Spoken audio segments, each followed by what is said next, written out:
Welcome back again guys. तो आज मैं आपके लिए बर्नआउट सिंड्रोम सीरीज़ के एपिसोड 1 की एक्सप्लेनेशन लेकर आई हूँ।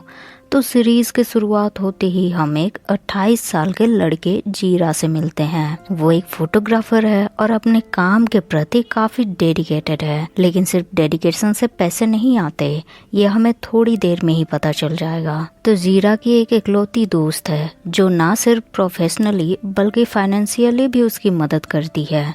मगर जिस कंपनी के लिए जो फोटोग्राफी वो तैयार कर रहे थे, उसके मालिक थेम ने आकर बताया कि क्लाइंट ने कॉन्ट्रैक्ट कैंसिल कर दिया है, तो अब उन्हें उनकी जरूरत नहीं है। जीरा जो कि हमेशा से हारता आया था और आज भी उसके साथ वही होता है। दोस्त उसे सिंपैथी देती है, मगर फाइनेंशियली कमजोर होने का दर्द आजकल का हर बेरोजगार युवा समझ सकता है। तो सेम हाल जीरा का भी था। वो घर वापस आता है, रात में आराम करने के बाद सुबह उठकर अपने रोज की कटिंग करता है और दुआ करता है कि ऐसे फूल आए जो उसकी लाइफ में लक लेकर आए। उस दिन जीरा को एक एड शूट करने का ऑफर आता है, मगर उससे एक्टिंग भी नहीं हो पाती। वो काफी निराश हो जाता है।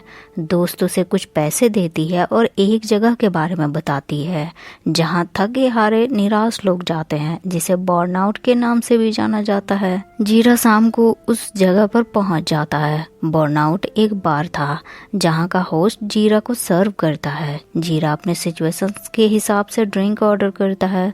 उसे ड्रिंक के साथ एक टेबल नंबर दिया जाता है और सेम टेबल नंबर किसी रैंडम पर्सन को भी दिया जाता है, ताकि दोनों अनजान लोग एक दूसरे से बातें करके हल्का महसूस करे। जीरा अपने टेबल पर बैठ जाता है और कुछ ही देर में एक बेहद हैंडसम टॉल लड़का उसके टेबल पर आता है। वो आते ही अपना इंट्रो देता है कि उसका नाम फीम है और जीरा से भी पूछता है। फिर टेबल पर रखा एक कार्ड उठाकर क्वेश्चन पढ़ता है कि अगर अभी तुम्हें कहीं जाना हो तो कहाँ जाना चाहोगे। जीरा कहता है वो अपने फ्रेंड की गैलरी में जाना चाहेगा। फीम हंसने लगता है क्योंकि अक्सर ऐसे सवालों के जवाब जापान या दूसरी कंट्री सब बोलते हैं। फिर वो जीरा का पाम रीड करता है।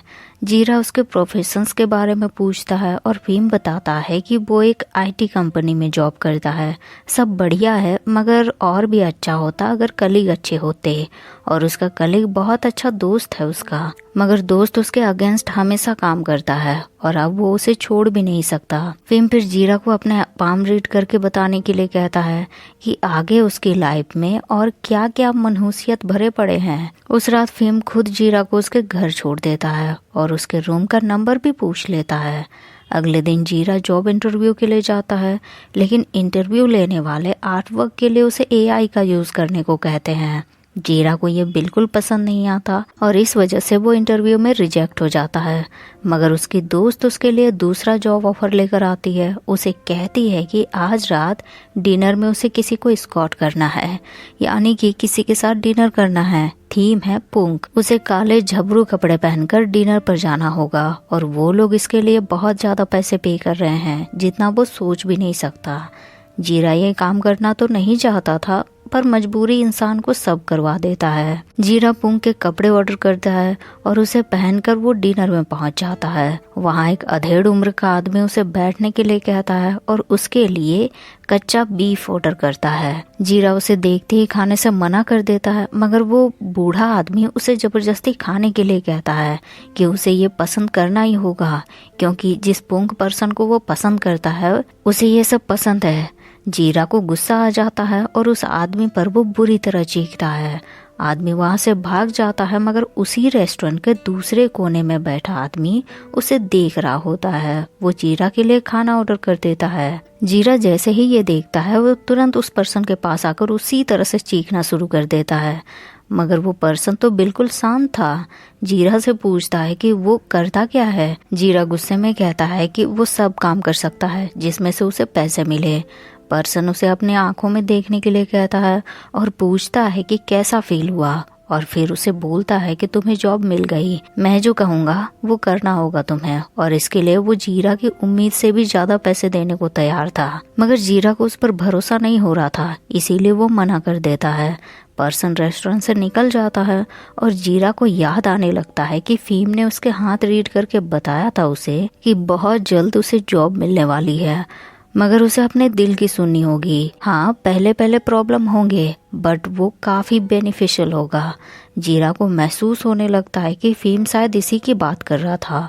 वो तुरंत उस पर्सन को रोकता है और उसके साथ होटल में जाता है। होटल काफी ज्यादा लग्जूरियस था। जीरा को लगा उसने रूम बुक किया होगा बट पर्सन तो वहाँ परमानेंटली रहता था। दोनों उसके रूम आते हैं मगर रूम पूरा बिखरा पड़ा था, जैसे बरसों से सफाई नहीं हुई हो। पर्सन उसे बताता है कि उसे किसी का भी अपने रूम में आना पसंद नहीं जब तक कि कुछ जरूरी ना हो। जीरा पूछता है कि तो वो क्यों है यहाँ, वो उसे लेकर क्यों आया है, मगर पर्सन कुछ भी नहीं बोलता और कपड़े उतार कर नहाने चल जाता है। जीरा को पता था कि ऐसे सिचुएशन में एक स्कॉट को क्या करना चाहिए। वो भी बाथरूम में आ जाता है और कपड़े उतारता है, लेकिन पर्सन उसे मना करता है। जीरा को ये थोड़ा स्ट्रेंज लगता है। वो उससे पूछता है कि तुम्हारा नाम क्या है और कौन हो तुम, और इतने पैसे होने के बावजूद तुम अकेले कैसे हो। वो पर्सन अपना नाम को बताता है मगर इससे ज्यादा वो जीरा को कुछ भी नहीं बताता, बल्कि उसके बारे में पूछता है। जीरा उसे बताता है कि वो एक आर्टिस्ट है और एक कंपनी के लिए वो जॉब कर रहा था, मगर कंपनी के डिटेल्स बताते ही को ऐसे रिएक्ट करता है जैसे वो उस कंपनी की हर एक चीज से बहुत अच्छे से वाकिफ हो। जीरा दोबारा पूछता है कि अब उसे क्या करना होगा, मगर को उसे वापस घर जाने के लिए कह देता है। जीरा वापस घर आ जाता है और अपने इमोशंस को वो कंट्रोल नहीं कर पाता। उसके दिमाग में को का बिना कपड़ों वाला इमेज छप गया था, जिसे वो तुरंत एक पेपर पर उतार देता है। उसके बॉडी के हर एक डिटेल्स को बारीकी से ड्रॉ करता है। और इसी के साथ ये एपिसोड यहीं एंड हो जाता है। तो वीडियो आपको कैसी लगी कमेंट करके ज़रूर बताएं। पसंद आया हो तो लाइक शेयर करें और आगे के एपिसोड्स के लिए कमेंट करें। तो मिलता है फिर नेक्स्ट वीडियो में, तब तक के लिए thank you so much guys for watching the video.